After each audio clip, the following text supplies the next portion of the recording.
జరిగేటువంటి రాజ్యసభ ఎన్నికల్లో బీజేపీ ఎమ్మెల్యేలుగా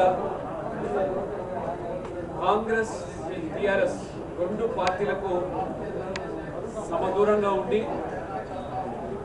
ఈ ఎన్నికల్లో పాల్గొనకూడదనేటువంటిది నిర్ణయాన్ని తీసుకోవడం జరిగింది పార్టీ పరంగా.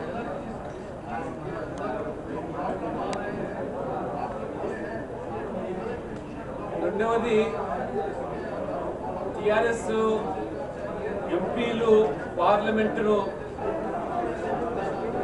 రిజర్వేషన్ అంశం, అసెంబ్లీలేమో ముఖ్యమంత్రి గారు ఈ 4-5 ఎమ్మెల్యేలు బీజేపీ చెప్పితే వినాలనా అని ఇక్కడ అప్రజాస్వామికంగా బీజేపీ ప్రశ్నించడానికి లేకుండా కూడా ఇక్కడ అసెంబ్లీని నడుపుతా ఉన్నారు. ఎమ్మెల్యేలుగా మేము ఇక్కడ వెళ్ళకపోయినప్పటికీ అసెంబ్లీ నిబంధనలకు అనుగుణంగానే కనీసం మాకు నిరసన వ్యక్తం చేసేటువంటి అవకాశం కల్పించకుండా అసెంబ్లీని ఏకపక్షంగా ఇక్కడ నిర్వహిస్తూ ఉన్నారు. ప్రతిపక్షం లేకుండా సమావేశాలు జరిగేటువంటి ఆనవాయితీ టీఆర్ఎస్కే ఈ ఖ్యాతి దక్కుతుంది. కొత్త రాష్ట్రము, కొత్త ప్రభుత్వము అసలు కూడా పదే పదే రుణమాఫీ అనేది రైతులకు గుదిబండగా మారింది. 80,000 మంది రైతులు వాళ్లకు రుణమాఫీ కాలేదు, రీషెడ్యూల్ చేసుకున్నారు. కరువు పీడిత ప్రాంతాలుగా ప్రభుత్వం గుర్తించినప్పటికీ అని చెప్పినప్పటికీ గత అసెంబ్లీలో ప్రస్తావించాం, నిన్న కూడా ప్రస్తావించాం. స్పష్టమైన హామీ, భరోసా రైతులకు ఇవ్వకపోవడం వల్ల రేపు మా భారతీయ జనతా పార్టీ రైతు విభాగం కిసాన్ మోర్చా ఆధ్వర్యంలో చలో అసెంబ్లీ కార్యక్రమాన్ని నిర్వహిస్తున్నాం. కాబట్టి అసెంబ్లీ లోపల రైతుల పక్షాన పోరాటం చేస్తుంటే మా గొంతు నొక్కుతున్నారు. కాబట్టి ప్రజాస్వామ్యంగా రేపు రైతుల పక్షాన రైతులకు పూర్తిగా భరోసా కల్పించే విధంగా ప్రభుత్వం స్పందించడానికి మేము ఒత్తిడి పెంచే కార్యక్రమంలో భాగంగానే మేము చలో అసెంబ్లీ విపక్ష పార్టీల యొక్క హక్కులను కాలరాచే విధంగా ఈ ప్రభుత్వం వ్యవహారం చేస్తాం. ఈరోజు శాసనసభలో రైతు సమన్వయ సమితులను ఏదైతే ప్రభుత్వ పరంగా సుమారు 10,736 కమిటీలు 1,73,000 మందితో సుమారు 559 గ్రామాలలో టిఆర్ఎస్ పార్టీ కార్యకర్తలతో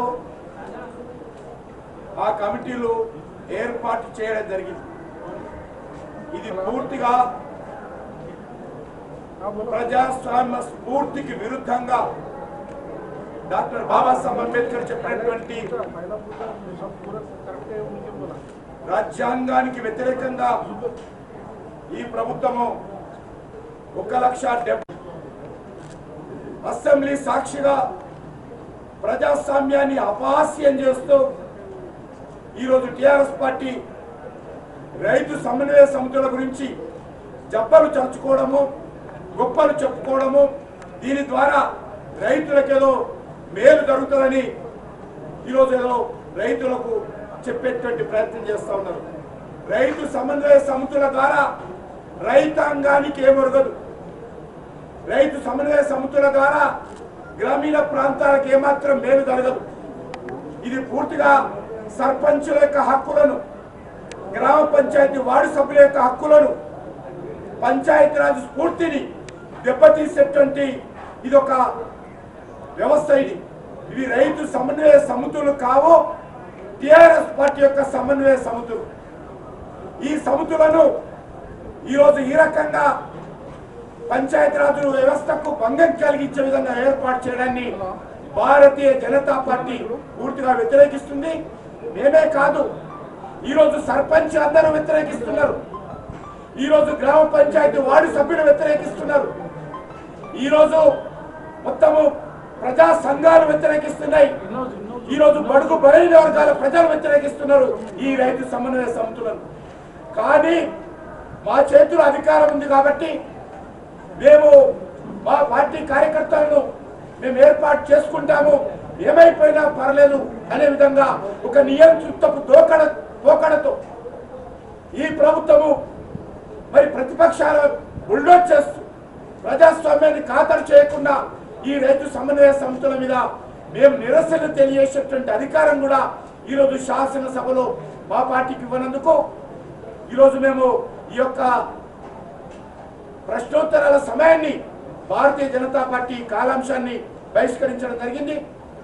ఒక దిక్కు టిఆర్ఎస్ పార్టీ ఢిల్లీలో పార్లమెంట్ సమావేశాలు జరగకుండా